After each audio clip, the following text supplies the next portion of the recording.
welcome and hello everybody, and let me know where you're coming from. So where are you joining us from today? Let us know. And while Georgiana is reading where you're coming from, I will turn off the music because it's probably too loud as I'm speaking. And I'm going to start the presentation. So thanks again for joining us tonight. My name is Mara Walsh, and I will be your host this evening. This is exciting to be on Zoom to host this virtual tour this week, and even better to be here with an old friend who's been doing so many virtual tours with us in the past couple years. She is obviously a fan favorite, so I'm happy to have her back. Before we get started on our virtual tour presentation today, I have a few housekeeping items to review. Please know that you are on Zoom webinar, which is a bit different from the Zoom meeting you may be used to.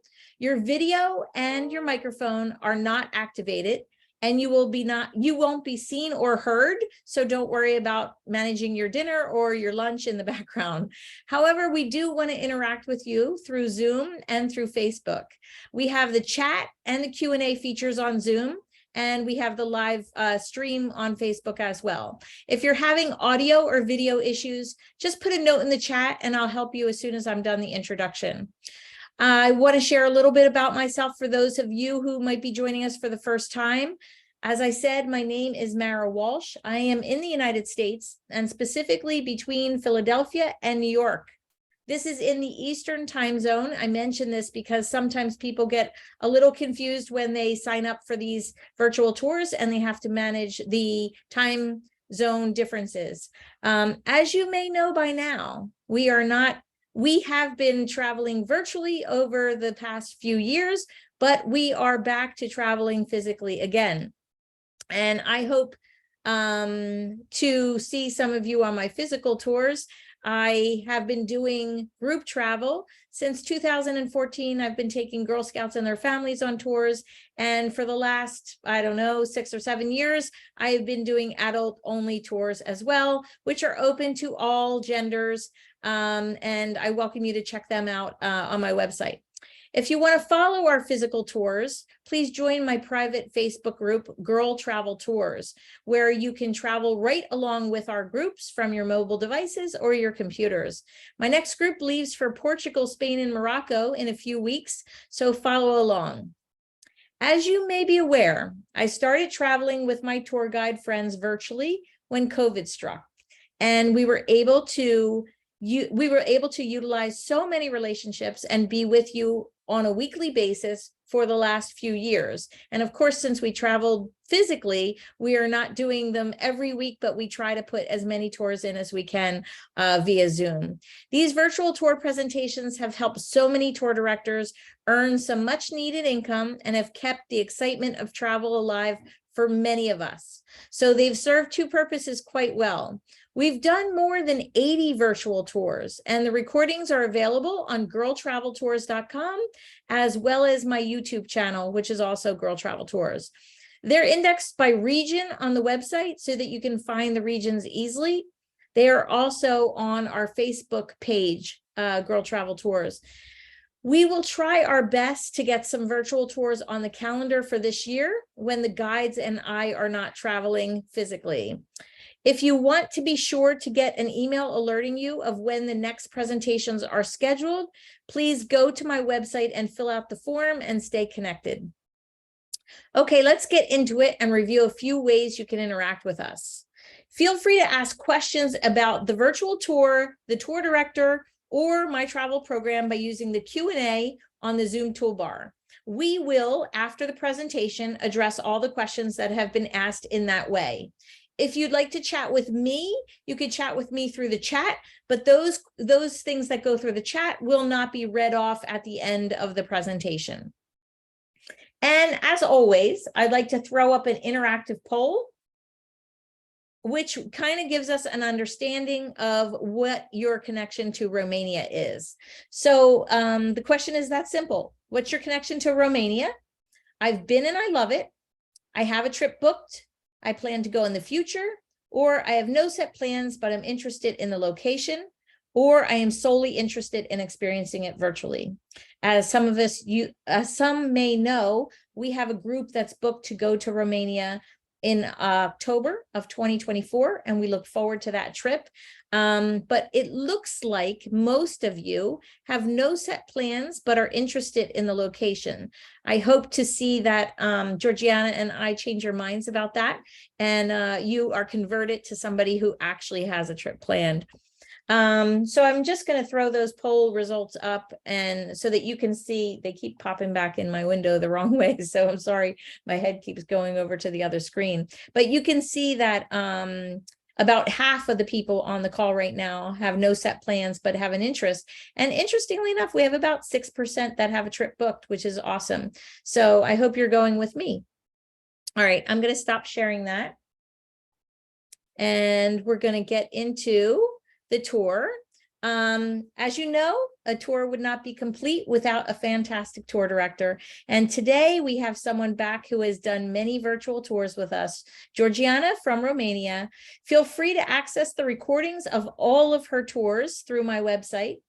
And today, Georgiana will lead us on a UNESCO World Heritage Site tour through Romania. I'm very interested in this tour because, as I said, we have a group scheduled to go and do a tour with Georgiana in October 2024.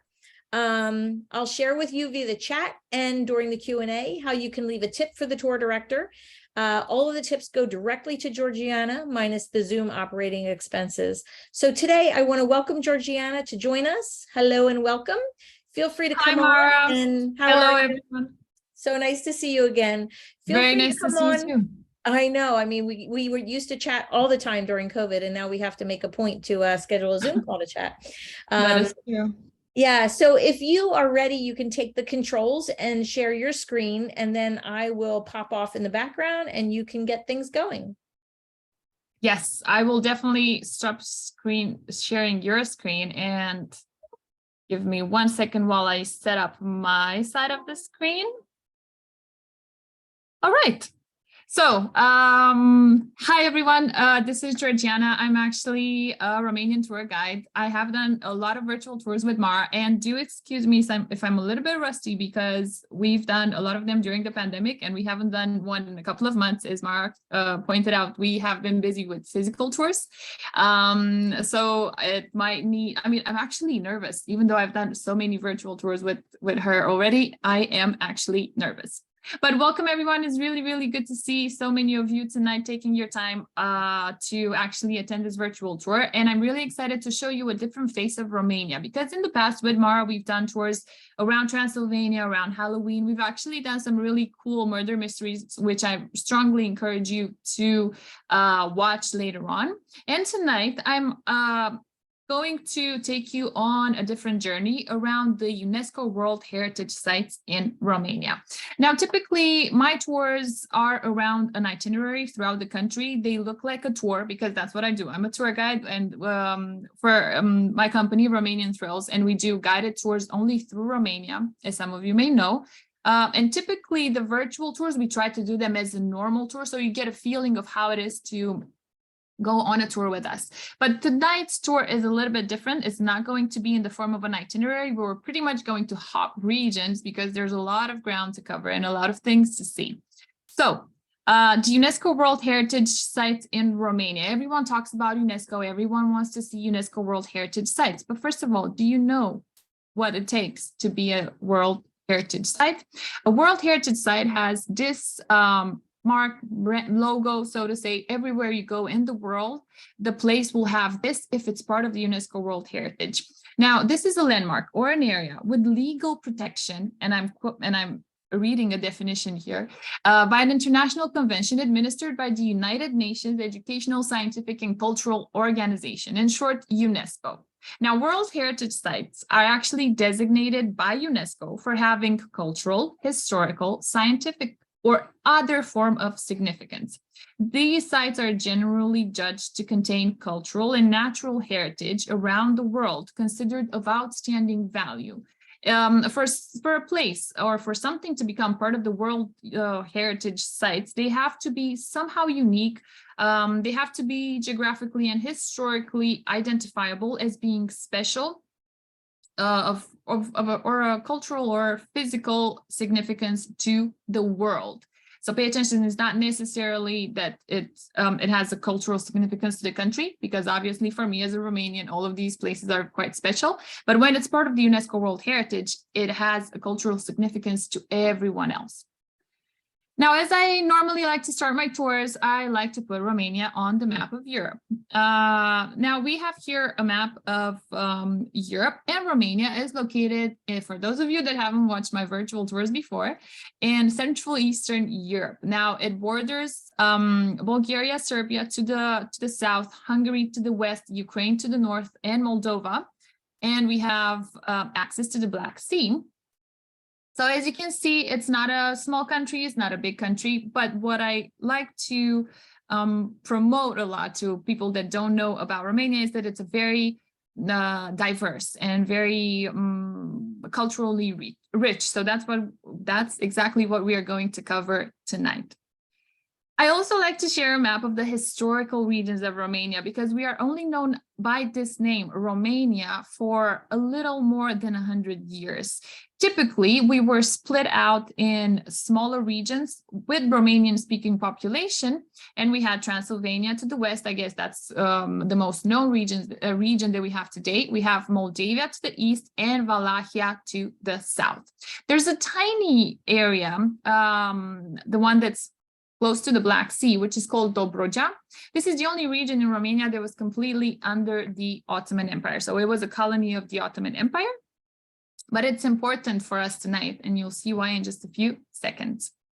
Now, today, actually, Romania, those are just the historical regions, but there are several other regions that are important, because when you travel from region to region, typically you would fly into Bucharest, correct? And then all the tours will start going north from here. And when you cross from region to region, in my personal opinion, as a tour guide, it feels like you're traveling from a different country to a different country, because the population is different, the landscape is different, the villages that you're passing through are different. So that's why I'm trying to grab your curiosity about tonight, just so you understand how diverse we really are as a country. So first of all, we are going to make a stop in Dobrogea, because we are going to talk about the Danube Delta. Now, this is the first UNESCO World Heritage site that I'm going to present tonight. Afterwards, we're going to move to the north to Moldova and a region called Bukovina, where we're going to find out more about the painted churches of Bukovina. We're traveling west towards Maramures, another favorite region of mine, and we are going to see, virtually see there, the wooden churches of Maramures. And then we're going to make our way slowly back south, where we're going to stop to discover a little bit more about Dacian fortresses in the Carpathian Mountains. Now, I think from all the information that I'm going to present tonight, the Dacian fortresses are going to be the least known by everyone. We are going to move forward to another region where we're going to speak a little bit about the intangible UNESCO resources that we have here, particularly the Horezu painted ceramics. And we are going to finish in style, of course, with what's probably the most known landmarks in Romania, the fortified churches and villages of Transylvania. Now, for those of you that want to see in writing exactly the locations where we're going to, it will be the Danube Delta. Then we are going to see the painted churches of Bukovina, the wooden churches of Maramures, the Dacian fortresses, the Horezu painted ceramics, and then we're going to finish with the fortified churches in Transylvania. Now, I actually did cover extensively the fortified churches in Transylvania with Mara in our previous tours, but some of the regions here, for example, the Danube Delta or the Bukovina Maramures regions are quite unknown. So we are going to start with the Danube Delta, and this is a very beautiful photo that captures the magic of this important location. Now, the waters of the Danube, which is the second largest river in Europe, flow into the Black Sea. and they form the largest and best preserved of Europe's deltas. The Danube Delta actually hosts more than 300 species of birds, as well as 45 freshwater fish species, and it has numerous lakes and marshes. It is part of the UNESCO World Heritage Sites due to its biodiversity. Now, the climate of the Danube Delta is actually continental. It has strong influences from the Black Sea, and it is considered the driest and the sunniest region of Romania. Again, I like to go back to the map. So we are in the Dobrogea area. We've mentioned the Danube. The Danube actually comes from Serbia, enters the country at the Danube's boilers, and it makes our southern border with Bulgaria, and then it flows into the Black Sea. But before it flows into the Black Sea, it branches out into this region. So this is the Danube Delta. Zoom in into that part of the map, and whatever you see in the blue box, that's what's considered the UNESCO World Heritage Danube Delta, correct? And here you can see the branches of the Danube flowing into the Black Sea. There are actually 3 main branches. The UNESCO Danube Delta is actually the largest wetland in Europe, as I've mentioned. Some of the species of birds that are found here are rare or actually missing in other parts of Europe. So it's quite important. I would say that the tourists that visit the Danube Delta the most are bird watchers, of course, and fishermen. Now, do you pay attention to this town, Tulcea, because that's depicted here, the port of Tulcea. This is probably, the Danube Delta is actually one of the least inhabited regions of temperate Europe. On the Romanian side, because we share the delta with the Ukrainians as well, on the Romanian side, there are approximately 20,000 people living. And the largest city and the gateway into the Danube Delta is Tulcea, which has around 90,000 people. Now, there are 27 villages all across the Danube Delta, but only 3 of them actually have a population larger than 500 people. We are going to see a typical village in the Danube Delta in just a minute, but before we get there, I wanted to show you a video. So I want you to imagine that you have arrived in the Danube Delta. You took a boat ride because that's what most people do here. It's not accessible by streets, by regular streets. Once you arrive in Tulcea, that's where the street ends. That's where the highway ends. And from there into the Danube Delta, you can only visit it by boat. Now, there are 2 types of boats. You can either have a high-speed boat, but those the high-speed boat, motorboats, are only allowed on the very large canal of branches. And if you really want to see the depths, the hidden gems of the Danube Delta, then you will probably have like a much smaller boat that's uncovered and then can go really, really slow as to not disturb any of the birds in there. Now, what you're seeing here, this is a motorboat. It's going faster because the branch is much, much wider. And those birds are actually pelicans. Now, I have a challenge for you. Of course, you go to the Danube Delta to enjoy the cuisine, if you like fish, of course, and to just spend some time going on boat rides all throughout the Danube Delta. I highly, highly recommend the guide because you can easily get lost. And of course, the Danube Delta is known for its amazing sunrises and sunsets. But what do you see along those time of the day? Birds, of course. So people go to the Danube Delta to see beautiful, colorful birds. Now, from now on, I have a couple of photos of one of my favorite birds. And please let me know in chat after this small collection of birds is finished, how many of the birds I listed here you actually heard of before, or knew, or seen in person, or if you've heard of them before. So the first one that I really like is the squako heron. Hopefully I'm pronouncing it correctly. The second one, which looks really fancy in my opinion, is the Dalmatian pelican. Dalmatian, its distinct feature are the curly feathers on the top of his head. Then we have, this is an amazing photo. You can see the full fish inside the mouth of the pelican. Then we have great white pelicans. I would say that these are the staple birds of the Danube Delta. If there's a photo of the Danube Delta, there has to be a photo of the great white pelican. They are quite spread out and found everywhere. Then we have the common kingfisher, tiny little cutie pie of a bird, the glossy ibis, the white-tailed vulture. Of course, alongside with the great white pelican, I would say the more common birds are the great and the small egret, and of course the cormorants on the left side, and purple herons.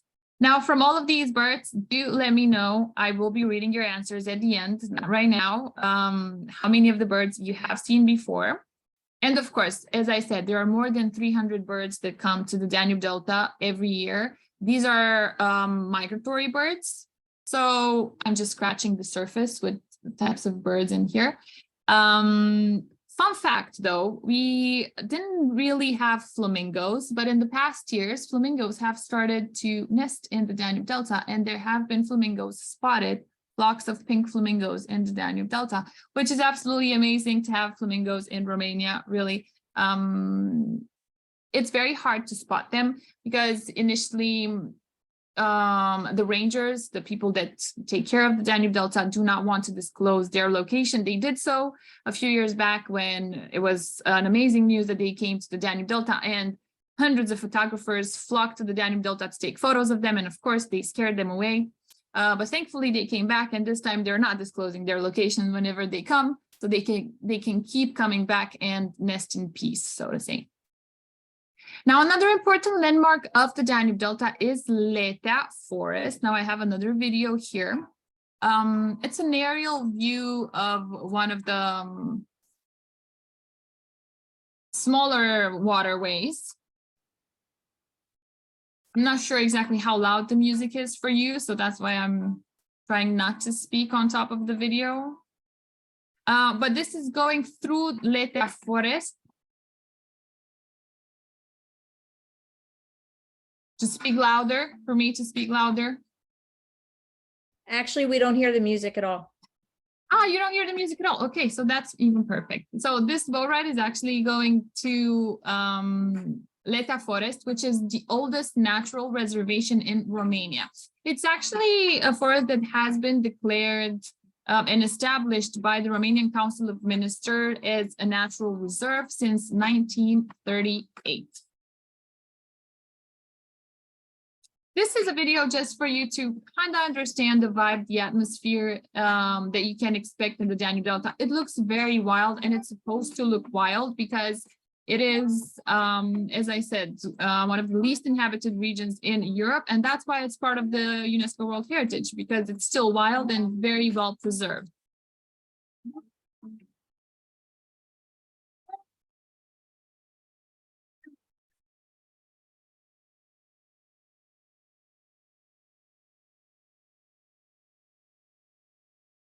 So from here, we are going to move on towards the village that I promised I'm going to show you. The clip goes on exactly like this, but I think you got the idea. This is the village that I said earlier. One of the most important villages, actually, Mila 23, but they do not reach the 500 inhabitants mark. They have 450 inhabitants, and most of them are Lipovans. Now, one thing that I have not mentioned about the Danube Delta is that it's one of the most culturally diverse in minorities in all of the country. So there are a lot of minorities all living under the same region, so to say, and sharing the same space. And villages in the Danube Delta, as you can see, they're completely surrounded by water. I have here an example of the community that lives in this village, that settled this village. Lipovans actually come from Russia. They immigrated from Russia in the 18th century. They were dissenters from the main Russian Orthodox Church, and they just settled along a river here and in the Danube Delta. And today they host dancing nights, music nights, such as this one. And it's just curious and interesting to see because they still preserved all of their old traditions in here. They're known for their very, very colorful traditional clothing and very beautifully adorned headbands, I think they're called.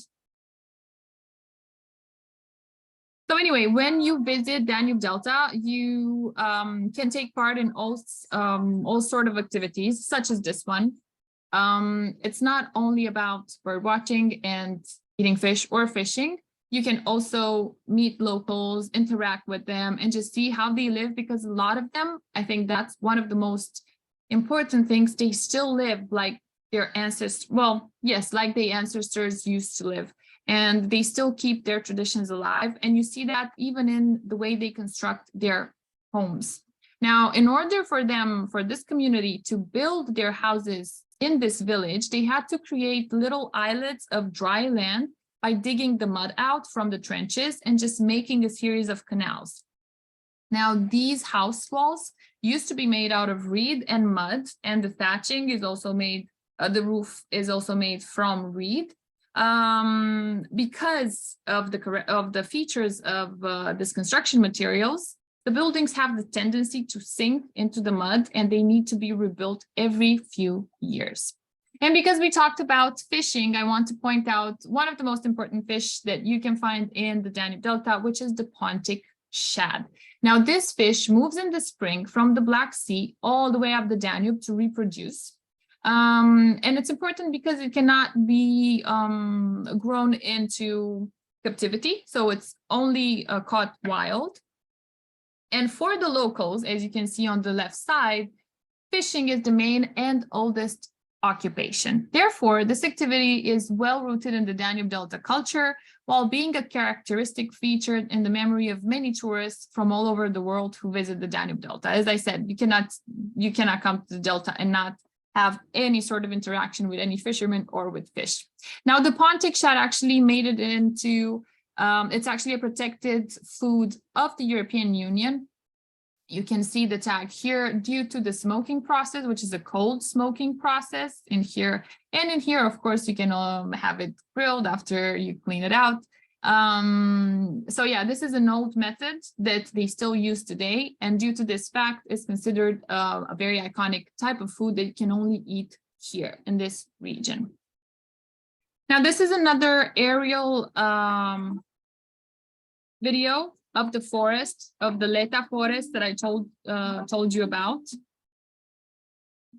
This is actually a subtropical forest, which is unusual for the climate of Romania, and it's only reachable by boat.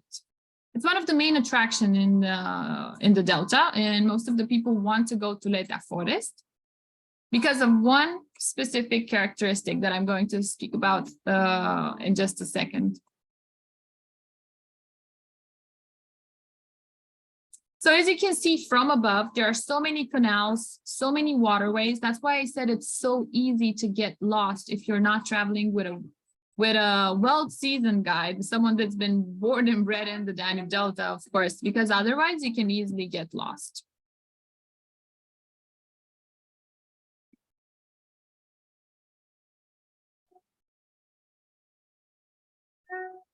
Of course, there's plenty of seagulls, because we're getting close to the Black Sea. And this is why I told you that this forest is unique. There is a herd of wild horses that people do try to catch every time they visit the Danube Delta.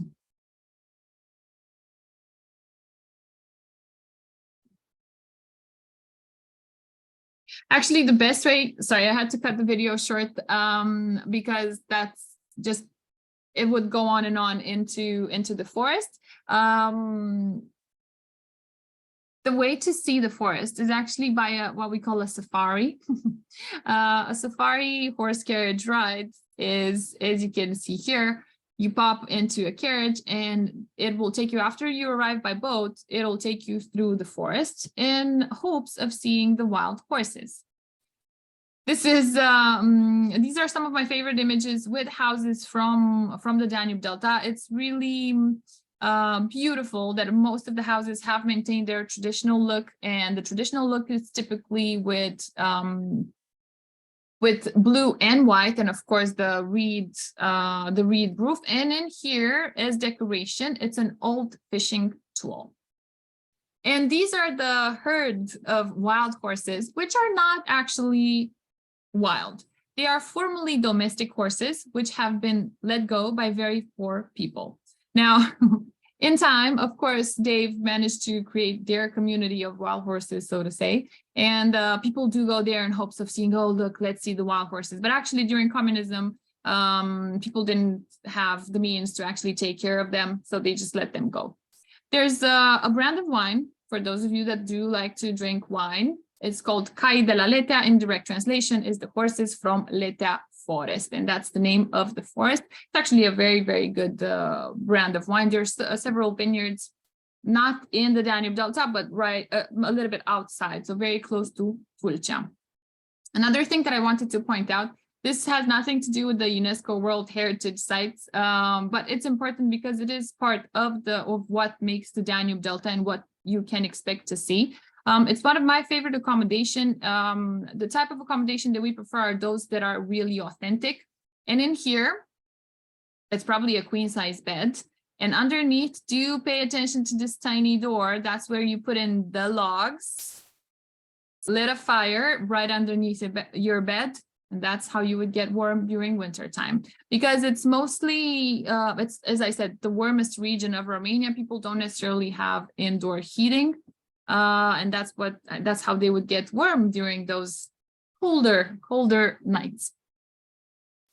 Again, some pieces of architecture, a very nice looking roof. As you can see, the houses are not big, they're quite small. Key details, as I said, reed roof, the blue color, the fish and wine symbols.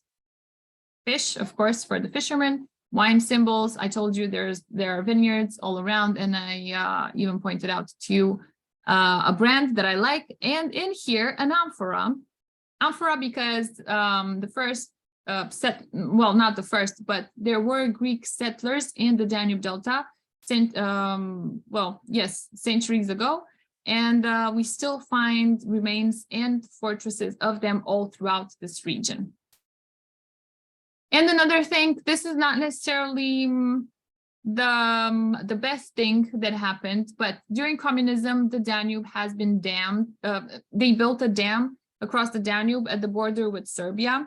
There used to be a lot of sturgeon in the Danube. And after they built that dam, the sturgeon population really went down. This is a very old photograph of sturgeon fishermen. And as you can see, they mostly caught beluga sturgeon. It was traditionally caught here. They had these villages and cities were thriving with the great commerce with caviar. And of course, people today, they still catch sturgeon. There is still a population of sturgeon, but the thing is that today is strictly protected in the wild. It's only the locals that are still allowed to fish it from time to time. Most of the times it's just grown in captivity. And these are cauldrons full of sturgeon soup, a traditional dish in the Delta. Now, if you like sturgeon soup or if you like fish soup, I would like to hear from you, because in my opinion, this is a love it or hate it kind of dish. I personally am not too crazy about it, but I have to say that the best fish soup I've ever had, and the one that convinced me that not all is lost where fish soup is concerned, is in the Danube Delta. So in here, when I had it in here, it was actually delicious, and I really enjoyed the meat too, probably because it was so fresh. Another trick that the fishermen have, and they don't necessarily tell a lot of people, is that they use water directly from the Danube. So of course it's boiled, but that's why it tastes so good. So you are going to have to come and taste it for yourself and let me know if I'm right or not. We are ready to leave the Danube Delta and make our way into Moldova. Now, if you were to drive straight, that's a very, very long drive. We don't normally recommend doing it that way. But from the Danube Delta going north, this is the other region that has UNESCO World Heritage sites. And we are going to speak about the painted churches of Bukovina. Now, these are symbols of Christian Orthodox religion of Romania, which are part of the UNESCO World Heritage. There are many churches too that are part of it, but we are not going to see all of them. I'm going to point out only to 3 of the most beautiful ones, my favorite ones, of course. And the first one is Sucevița. Sucevița actually is a diminutive from the word Suceava. Suceava is used to be the capital of Moldova in historical times. It's a larger city in this eastern region, Moldova. And this has been built, these churches have actually been built in the 14th and 15th century. Out of all of them, only 8 Orthodox churches located in the Suceava County are part of the UNESCO World Heritage Site since 1993, which it's 30 years this year.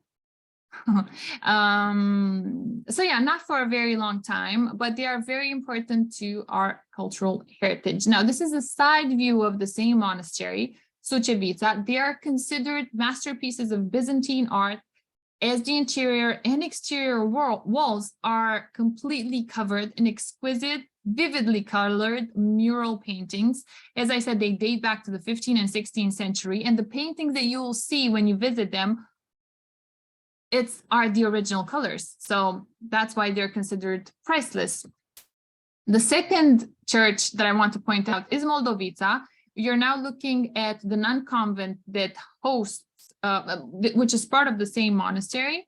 And in here, you can see the front view. So typically they are called monasteries and not churches because nuns or monks actually live along the, around the church. Next to it is another church. So all of them have the same shape and they're colored on the outside. They are differentiated by the fact that some of them have more bluish colors, other greenish colors, and so on. This, the third church, Voronezh, is where is probably the most known, I would say, from all of them, because there's actually a shade of blue called by the name Blue of Voronezh, which is only found in here. Now, I have another question for you. So we need to keep track of all the questions that I'm asking so that I can actually follow your answer in the chat at the end. Why do you think these churches were painted on the outside? Because we've seen plenty of Catholic churches, and not just Catholic, in other religions too, where they paint the inside, right? Why would they paint them on the outside? This is not very common. Any ideas? Any ideas? If you have any ideas, do write them in the chat. I'm going to let you know that these churches were painted on the outside as a form of education. So we are talking about 15th, 16th century. Not a lot of people knew how to read, write. They did not know how to read and write. This is also a region that is under attack constantly, specifically by the Ottoman Empire. And we had a great ruler during those times by his name, Stephen the Great, that built most of the painted churches in Moldova. He liked to build a church for each victory that he had against the Ottoman Empire. And out of 47 battles, he won 45 battles. So he built 45 churches because, you know, you have to honor God whenever you were successful in battle. But because they were constantly under attack, of course, resources were low, so they couldn't build very, very big churches. So the churches were quite small, but there was a large population that wanted to attend mass every Sunday. And the way the priests were able to transmit the word of God and the Bible learnings and so on was by painting the outside walls, right? They didn't understand reading or writing, but they could understand drawing. So think of them in a way as a religious comic book where religious scenes are vividly depicted for everyone to understand. And this is a much, much closer view of the Last Judgment. The Last Judgment is a typical scene, probably one of the most known ones. And the Last Judgment is the scene that you will see upon entering the church. So right next to the entrance into the church, there's typically a big scene of the Last Judgment because people needed to see what would happen to them if they did not abide by the word of God? So you would probably flow into the river of lava in in hell, and demons would cut your body in so many pieces, so on and on. We're talking about medieval Europe, yes, medieval Moldavia. So people were God-fearing people, and these painted churches managed to achieve what they were built for. Now, these are part of the UNESCO World Heritage. As I said, there's only 8 of them out of all of the painted churches throughout Moldova.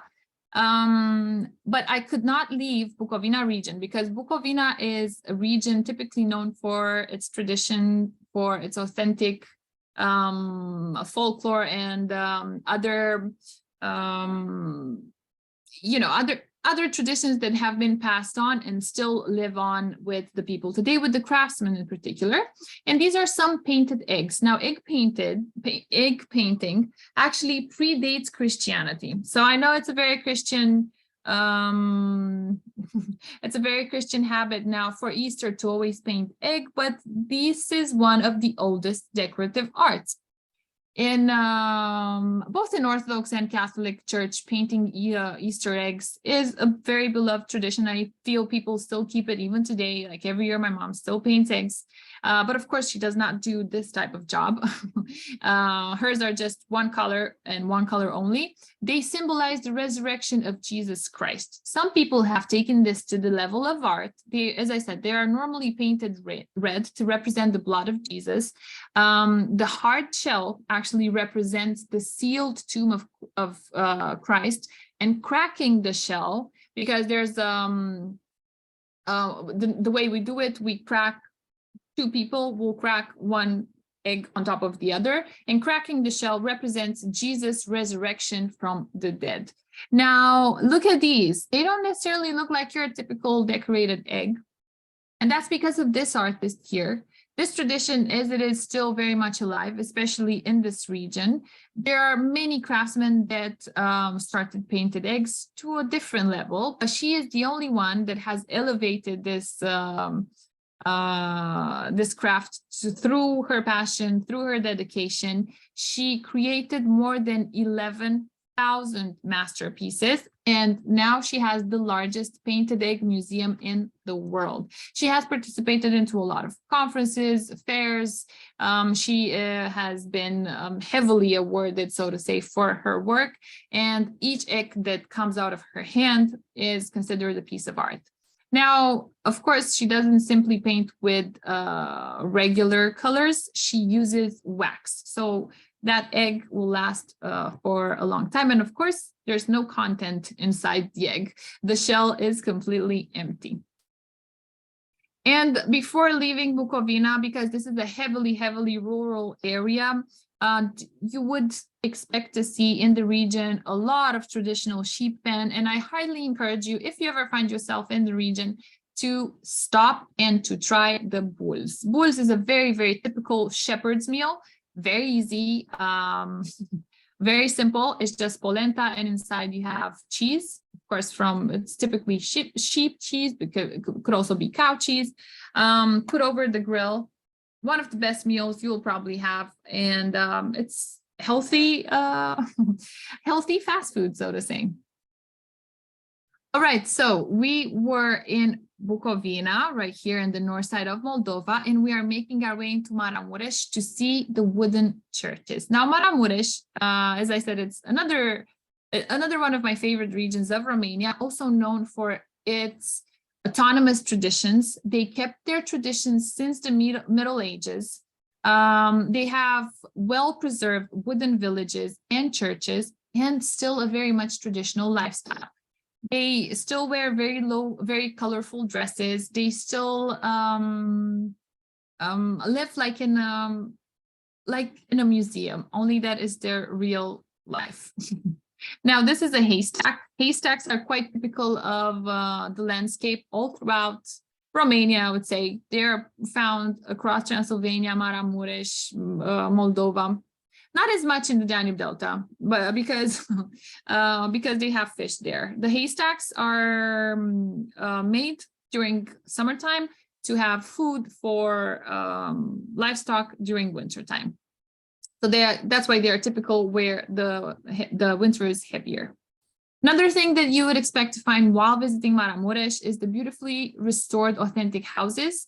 They have a lot of wood carvers here. So a lot of the people are, a lot of the craftsmen are wood carvers, or they work wood because of the many forests found around. And of course, we have the wooden churches as a result of that. Now, they are part of the UNESCO World Heritage. They are not as old as other churches in the country. They date back to the 17th, 18th century. There are more than 100 wooden churches all throughout Maramures, but not all of them are part of the UNESCO World Heritage. As you can see from here, this is the same monastery. One of my favorite ones is the wooden monastery. And this is the same monastery, only in different years, because the roof, the wooden roof, is replaced every 25 years. So when I say that this church dates back to the 17th century, I refer to the wooden logs that the church is built out of. So because otherwise, if you do not replace the roof, the whole building would collapse. So this has to be replaced. On the inside, they are painted with rather naive biblical scenes. So unlike the painted churches of Bukovina, they are more simple, more basic. Most of the paintings were done by local painters, so not necessarily artists. They weren't funded by the ruler of the region, because Maramures was in Transylvania, so to say. So it's not necessarily the region of Transylvania, but it came together with Transylvania. And for a long time, it was under the Austro-Hungarian Empire. So Transylvania was under the administration of the Hungarian Empire, and then under the Austro-Hungarian Empire, and together with, and Maramures had the same fate, so to say. And due to this foreign administration, that's how the wooden churches were built.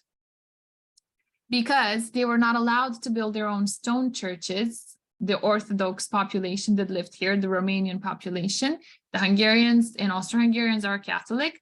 And in order for them to not go on with their religion, they were forbidden to build any stable structure. So they were only allowed to build wooden churches because they were considered to be very frail.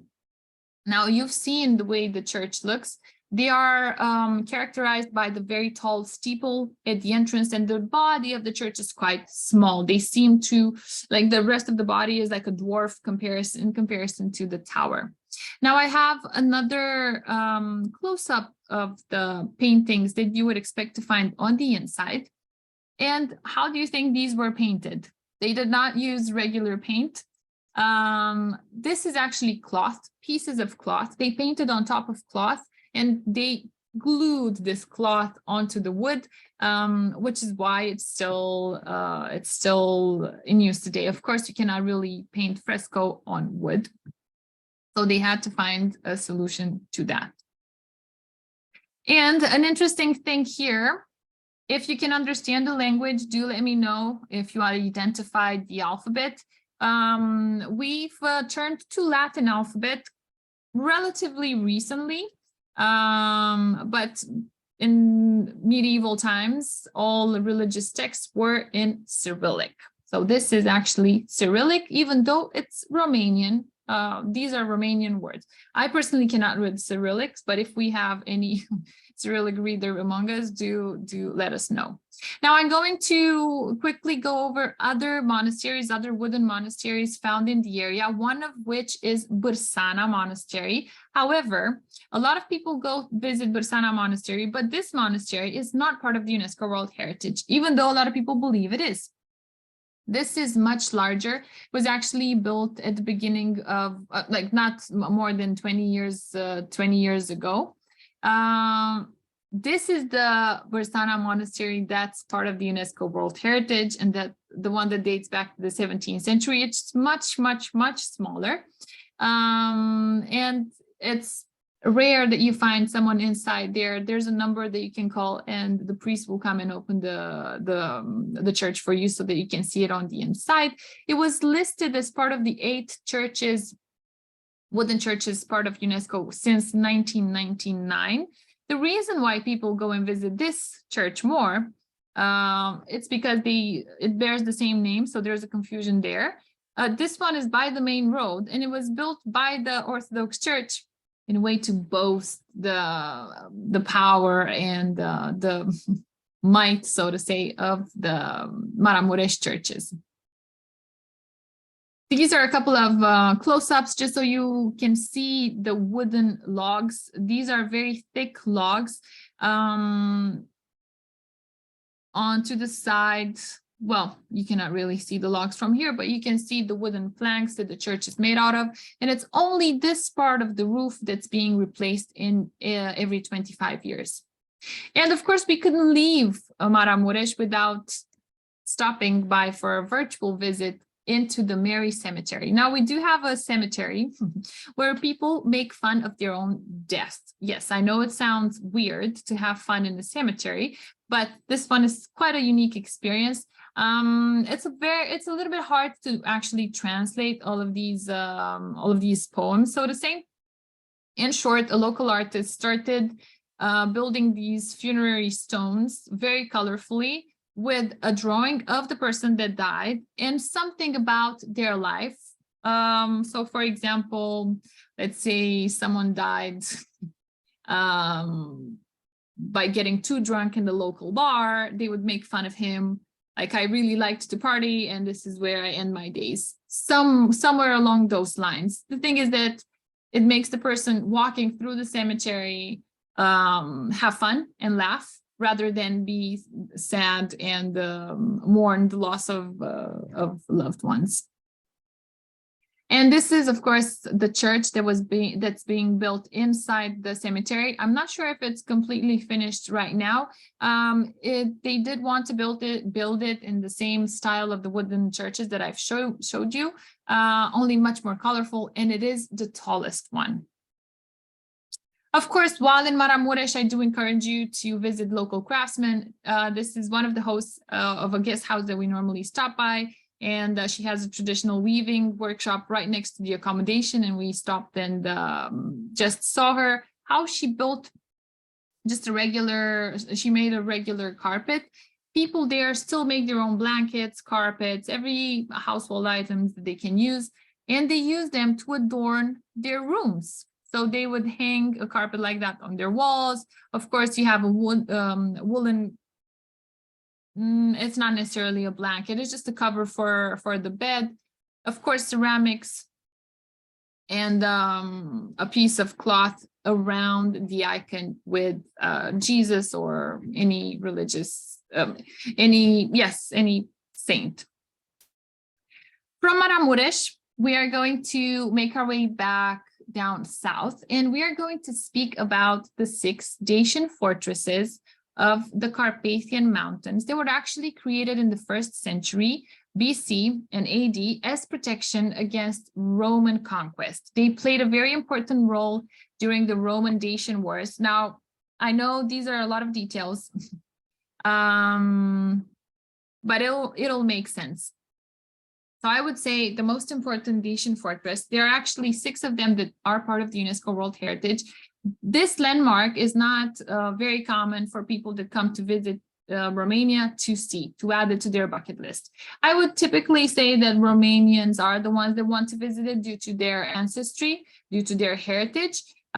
This is the capital, and it bears the name Sarmisegetuza. This was the most important military, religious, and political center of the Dacians before the wars with the Roman Empire. In very short, if you remember the maps that I showed you at the beginning, this is where Dacia used to be. So Dacia is the region that depicts ancient Romania, so to say. Now, the Dacians are our ancestors, and they lived in this area. And of course, next to them was the Roman Empire. And the Romans wanted to come and conquer Dacia due to our gold and salt resources. Now, it was, a region quite difficult to conquer. There were 2 two leaders of this province that stand out. One is Burebista and one is Decebal. King Decebal also has a statue by the Danube's boilers with its head. And they were the ones that fought against Trajan, the Roman emperor, against Dacia being conquered. Now, I'm not going to go into any more details other than this because it's getting complicated. All you need to know is that the Dacians and the Romans, after we were conquered by the Roman Empire, by the combination of the Dacians and the Romans, the Romanian population was born in our language. And that's why Romanian is actually a Latin language, sister with French, Portuguese, Italian, Spanish, and so on, because of the Roman conquest. Now, the Dacian fortress, the Dacian capital, is located in the middle of the forest. And what you can see today is remains of former temples, settlements, and as part of the UNESCO World Heritage for its importance. Think of Stonehenge only at Romania level, so to say. Now, of course, we do have our history, and if these pieces of rock on top of the temple columns look much, much newer than 2000 years to you, then you would be right. You're familiar probably with Romania's communist history. And our Romanian communist leader, Ceausescu, wanted to visit Sarmisegetuza on a quick visit. It's not very quick to go to Sarmisegetuza from Bucharest. And of course, taking the car or train or any other form of transportation was out of the question. So he instructed people to lay cement on top of these ancient ruins so that he can land his helicopter. Because why not? When you're a communist leader, history doesn't matter. So even though it was partially destructed by Ceausescu through these enhancements, the capital was still made part of the UNESCO World Heritage for its cultural importance. Now, the Dacians, it's important to mention, they did not have a written language, but they were considered the very developed civilizations of that time. Unfortunately, the only thing that we know about them is through the Romans. This is a solar disk. Again, does it look like a heliport to you? Yes, what they did, they laid out cement in here. This is the ancient part, and this is the part that they constructed for the helicopter to land safely. Now, as I said, what we know about the Dacians is what we found out through what remains from the Romans. This is the Roman Emperor Trajan. His most important conquest during his lifetime were the Dacian Wars, was the conquest of Dacia. They say, well, actually, he announced 123 days of celebration throughout the empire after he conquered Dacia. That's how rich the gold mines located here were. They say that it's estimated that he brought in 700 million denarii per year after this conquest. And the Trajan's column in Rome, if you've ever visited Rome, depicts exactly that, the Roman-Dacian wars, and how Trajan actually crosses the Danube into Dacia and conquers the Dacians. This is a piece of the wall. It's important because this murus dacicus, this type of fortification, this type of wall is only present here. And it's why Sarmisegetuza was made part of UNESCO World Heritage in the end. I have two more regions for you. I do not want to keep you very long tonight. The last two, the first one is the Horezu Painted Ceramics. Now, this is part of the intangible UNESCO World Heritage. Intangible, it means that it doesn't necessarily depict a landmark or a space. It is it is a craft. It's a unique example of craftsmanship.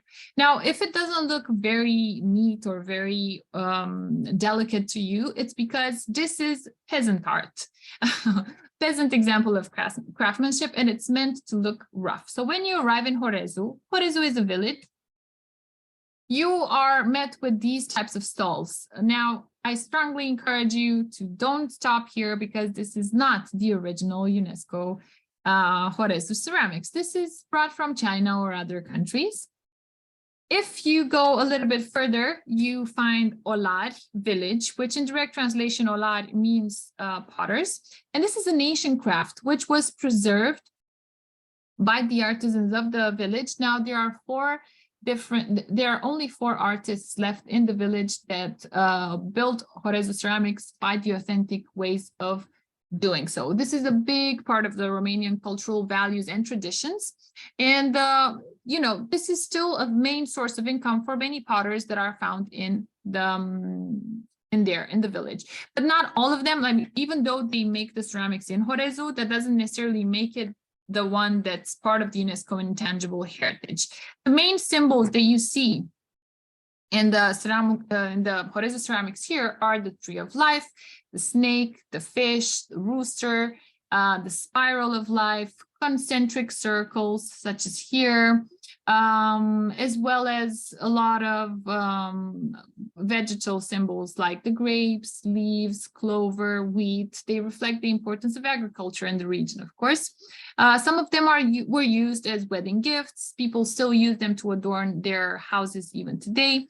Most of the symbols are of Christian origin, and they are meant to protect the person that bears this type of decoration in their house. They are meant to protect you from bad spirits, from illness. There's a strong belief that food actually tastes better from clay dishes. I don't know what to tell you. Generally, the food that I had from these type of clay dishes was very good. And this is one of the artisans, the potters that we visit every year. We go and we encourage our tourists to take a workshop with him, a hands-on workshop. This is his workshop. It's nothing fancy because he is not a fancy man. As I said, he inherited the crafts from his father, and he still uses authentic tools. Now, the thing is, this is a small video so that you can see how exactly he paints the plates. He uses a hollowed out bull's horn with a goose feather on top, and the color is poured through that bull's horn and it comes off the tip.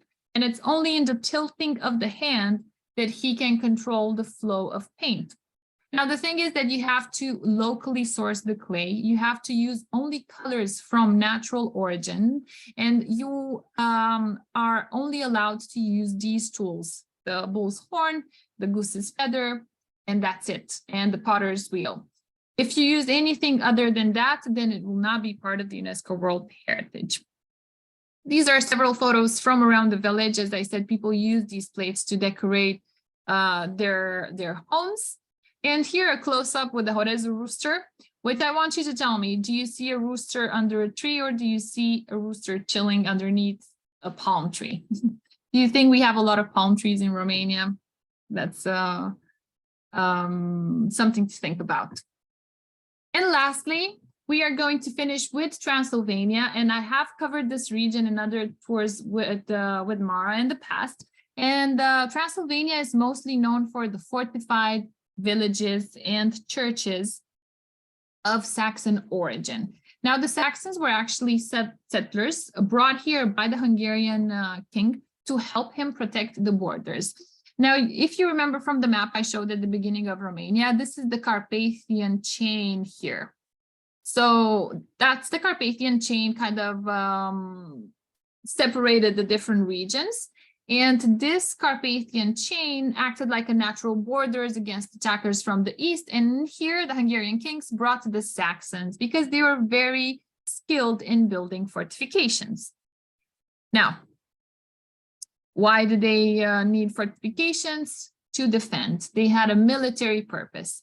And the fortified church typically has walls surrounding it. There are no walls surrounding the village itself. It's only the church, because in case of an attack, all of the villagers would lock themselves up in the church. This is an old map of Transylvania with several fortifications found all along the way. Now, these are unique in Europe, one of a kind. You have heard of fortifications before, fortresses, citadels, and so on, but it's very unusual to hear of fortified churches. They would really build the wall around the church, and that was that. That's how they protected themselves.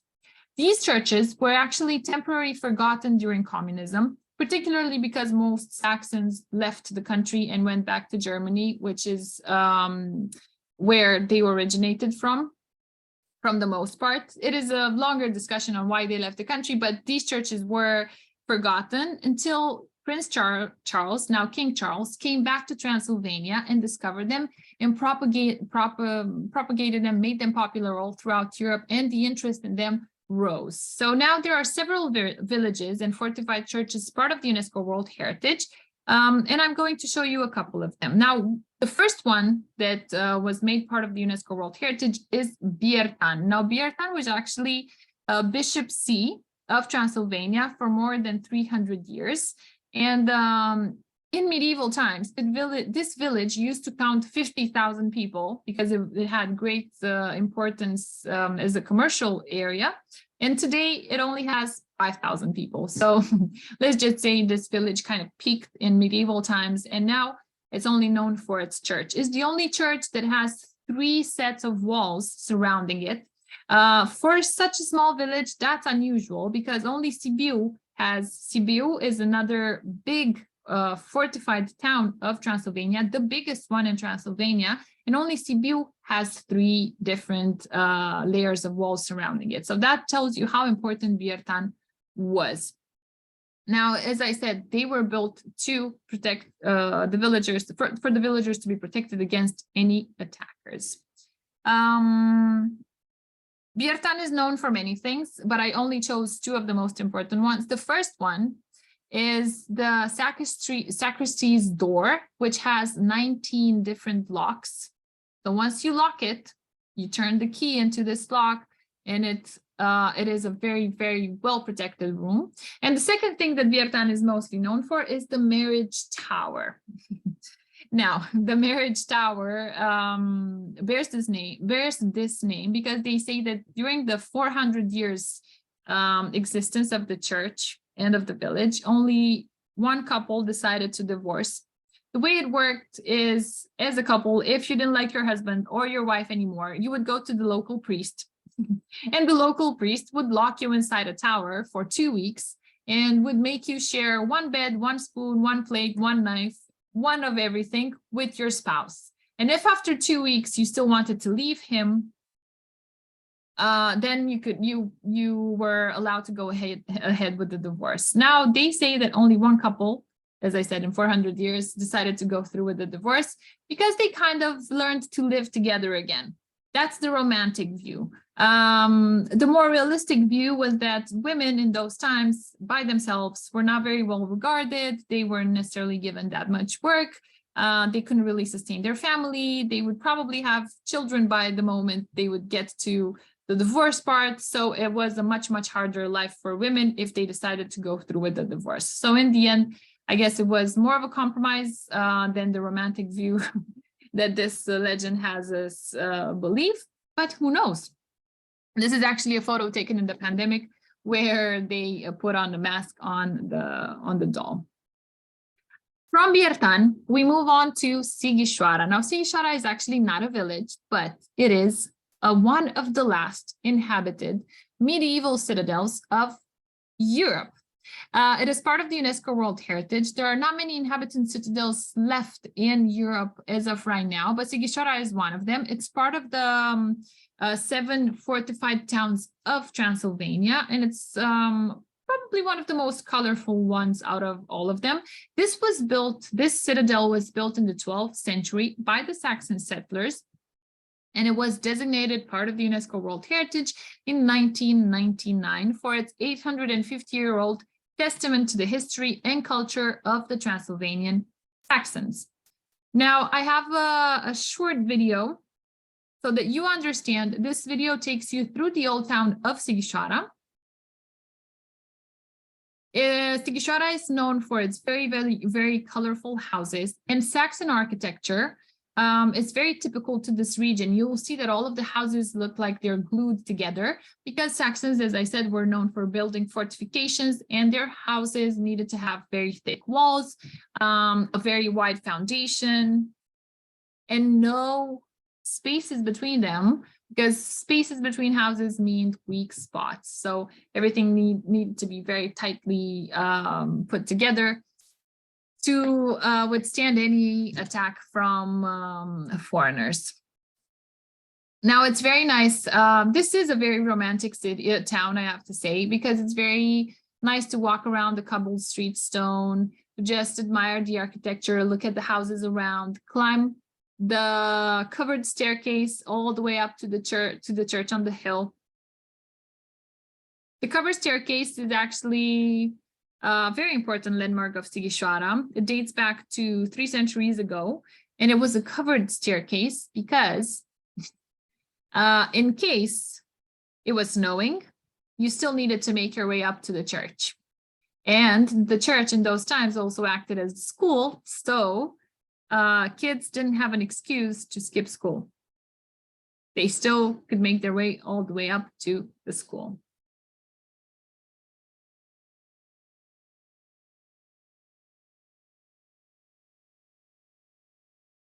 Now I want to show you one of the main towers.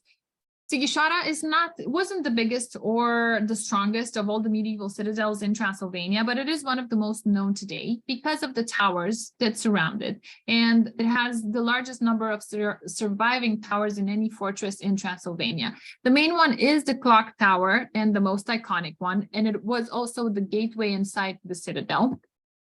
This is another view of the clock tower at sunset. And on the left side, you have a couple of medieval guilds, because Saxons were distributed in medieval guilds. And here we have the Tailors Guild and the Millers Guild.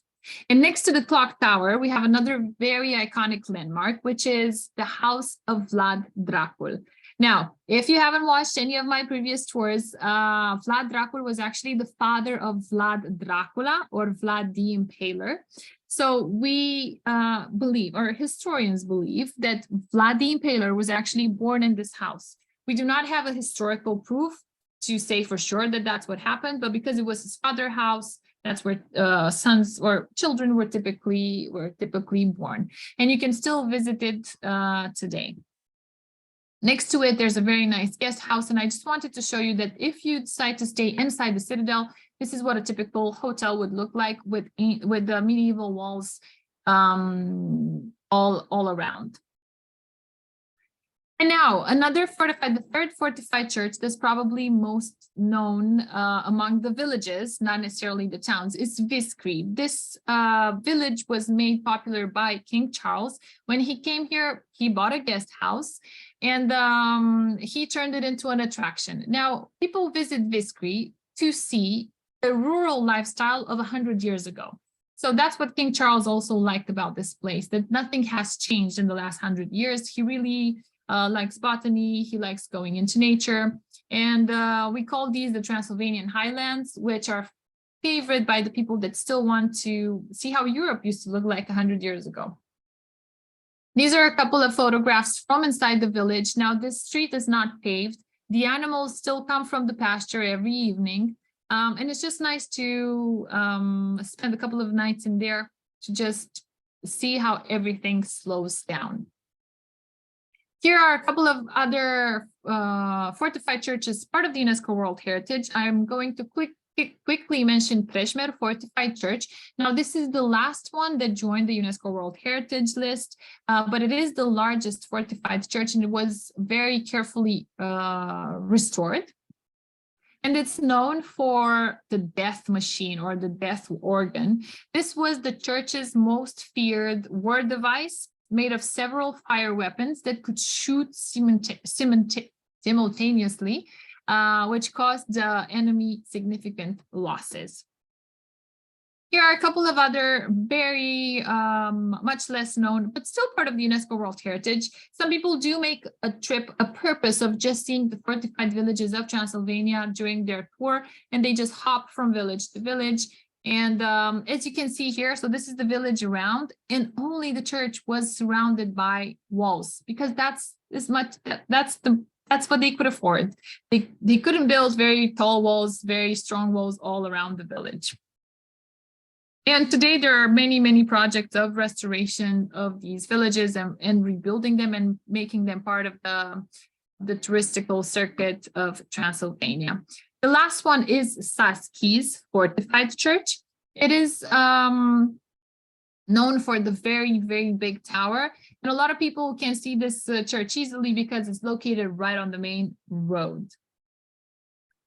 And the last interesting thing that you could experience while in Transylvania is to sleep inside a fortified church. Now, this church is not part of the UNESCO World Heritage, but because just the fact that it's not part of the UNESCO World Heritage doesn't mean it's not a 500-year-old church that they repurposed, so to say, as a small guest house. And on the right side, you see one of the bedrooms. So you can sleep in a 500-year-old church in Transylvania, surrounded and well protected by its walls. And with this, we finish the 6 regions that are part of the UNESCO World Heritage. I would like to thank you for watching me. I don't want to say that I scratched the surface, but there are other parts of Romania that are part of the UNESCO World Heritage, other intangible parts. It would be a very long tour if I were to speak about all of them. I really hope you enjoyed your time. And if you have any questions for me, I am looking forward to hearing them.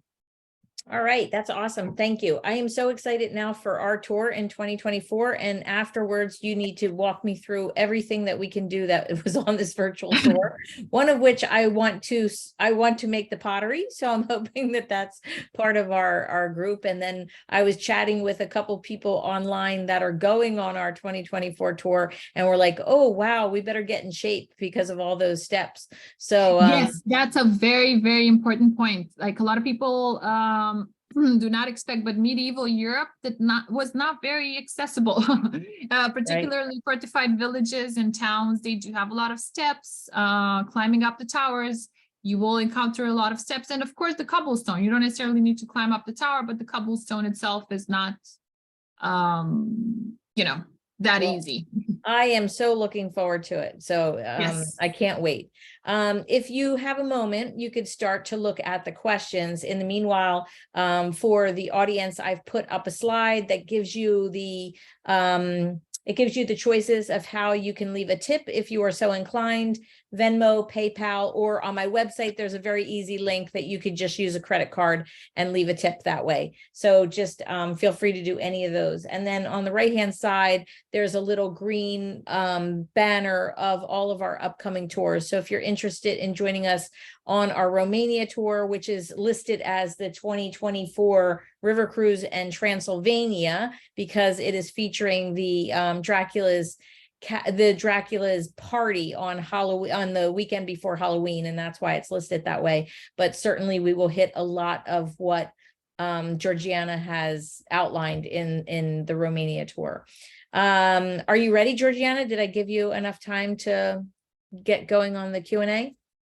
Yes, I'm ready. Okay, great. Go for it. I was just reading the chat really quick, and someone was asking me why we're not visiting Brasov. I've covered Brasov in the Transylvania tour that we've done together, so I strongly encourage you to visit that. And Brasov is not part of the, there are parts like Prešmer, for example, is in Brasov and is part of the UNESCO World Heritage. So first question, has the war in Ukraine impacted the tourism in Romania, especially this Delta region? So I know there's propaganda and there's news and there's stuff like that. Yes, the war in Ukraine has impacted tourism in Romania, but not in the form that you would believe. Like it's very safe in here. Nothing, we did have some refugees coming through as it happens, but nothing serious. And it was only impacted by the bad press, really, because people kind of stayed away, but nothing really happened here as we are part of the European Union and of NATO. So we are well protected by these forces. Now in the Delta region, because it's such a niche destination, people kind of still went, but as I said, tourism has been impacted. Has Romanian Moldova region been separate from the independent Moldova country? Yes, they have been separated ever since the Second World War. Moldova, the independent country, and Moldova, the region in Romania, historically, they were the same country. That's why Moldova speaks Romanian as one of their languages. And they speak Russian because they were taken by the Russians after the Second World War. So yes, that region used to be the historical region of Moldova. What is the best time of year to come to see the most birds? In the Danube Delta, the best season is May and September. May because that's when the birds come in, September because that's when they leave. The weather is much better. You stay away from the mosquitoes. So yes, I've seen pink flamingos, pelican, ibis. Are these birds endangered? Some of them are. Some of them are, of course. As I said, there are more than 300 species. Some of them are quite rare. Some of them are on the endangered species list. What other types of wildlife inhabit the delta? So many types, like from rodents to small predators like the jackals, mostly birds and fish. It's a very, very long. Are there alligators or crocodiles in the Danube Delta? No, it's safe from alligators or crocodiles. Will the October 2024 trip include the Danube Delta? Unfortunately, no. October is too late to see the Danube Delta specifically. We're doing a Halloween tour, and that will be at the end of October. It's not pleasant. We are going to mostly cover Transylvania. I think 6 of the birds live near the Chesapeake Bay in Maryland and see many of the birds or their cousins. Also the Dalmatian pelican in the Adriatic Sea. Yes, that's exactly right. They are located there too. Is the cost of living low? How expensive are meals? Well, with the inflation that happened last year and this year, the prices have definitely gone up, but meals, I would say, typically could be $10, $15, $20, depending on what you want to order. Are the logs under the bed just like charcoal or burning? They're burning. They are burning initially, and then of course they transform to charcoal. You will not be sustaining that fire all throughout the night, but they will still give out warmth. Do the beds ever catch on fire? Not that I've heard of. I cannot say for sure that there haven't been accidents, but you know, I have had fish soup in Hungary.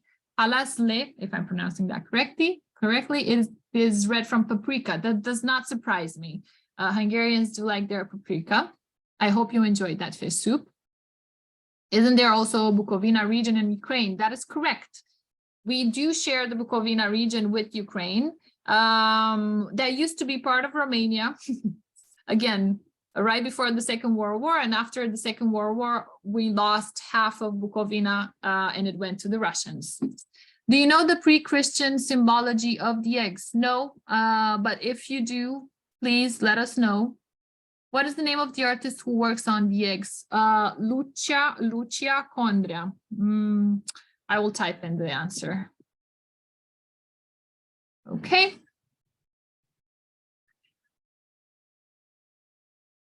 As information, haystacks are a method of curing hay so that it doesn't decompose like a pile of grass would heat up and ferment. That is correct. Yes, I did know that. I could make out the word Golgotha in the Cyrillic. I'm not fluent, but I can read certain words. Well done. Well, I think you're a rare, that's a rare skill now. The wooden churches look like those in Russia. Yes, they might. We are Orthodox and they are of Orthodox religion. And is the common use of the blue and white due to the Greek historical influence? I would say that maybe it could be. I'm not entirely sure that's the only reason, but it also deflects the light much better. And the blue, of course, from the water, you're completely surrounded by water. Is this pottery available? Yes, this pottery is available to order online.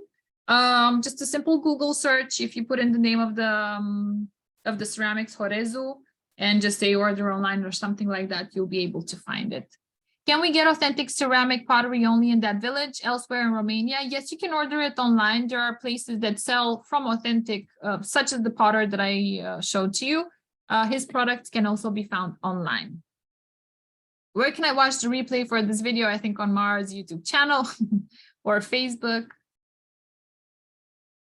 Fascinating to learn about my heritage. I'm actually half Romanian because my late mother was born in Moldova. Târgu Neamț. Târgu means village. Târgu means fair, like a market fair. She was born in 1928 into a Jewish family. The family was forced out of their home at the beginning of World War II, and they were forced to move around Romania. She supported her family by sewing clothing with her sewing machine during the war years. That's a very nice story. I wouldn't necessarily say it's typical, but I have heard that story before. What type of weather is in October? Mild autumn weather. During the day it's quite nice and sunny. During the night it gets cooler, but typical autumn weather. What is the best way to travel around Romania? Car, bus, train? Depending on how adventurous you are. We typically travel by car because it gives us the most access to remote areas. You can definitely travel by train or by bus. Train are very romantic. There are a couple of really cool train rides that I recommend taking, but I don't necessarily recommend relying on trains altogether because they are not very reliable. Are you going to be a guide on the 2024 River Cruise? Yes, I will be. So you'll finally meet me in person. For those of you that have seen me on the virtual tours for quite some time now, I will be your in-person guide on the Transylvania tour. I'm going to Cluj next month. Is there any noteworthy place I should visit while there? Yes, you should visit Hoia Forest and get spooked. Hoia is actually considered one of the most paranormal forests that we have in the country. If you want to find out more about that and what you can see in Cluj, we've actually covered that in a virtual tour with Mara. So I'm not going to go into too many details now, but I think it was the Transylvanian tour. Yes, I think it was that one. What is the name of the artist who works on the eggs? I will type in the answer again.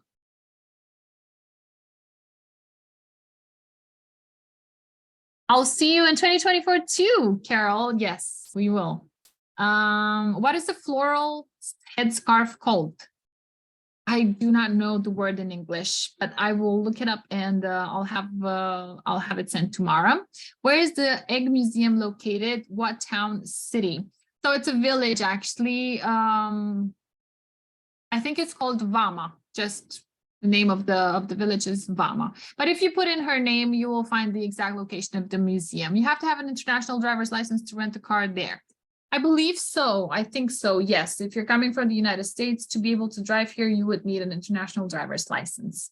Here's one final question that came in through the chat that I think is a good one to end the tour on, is your favorite tip for travel in Romania?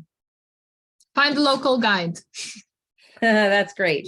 Awesome. Yes, no, honestly, it's not just because I'm a local tour guide. It's because it's the best way to travel as we really understand and know our country. And Romania is one of those hidden gems of Europe where a local guide's knowledge is priceless.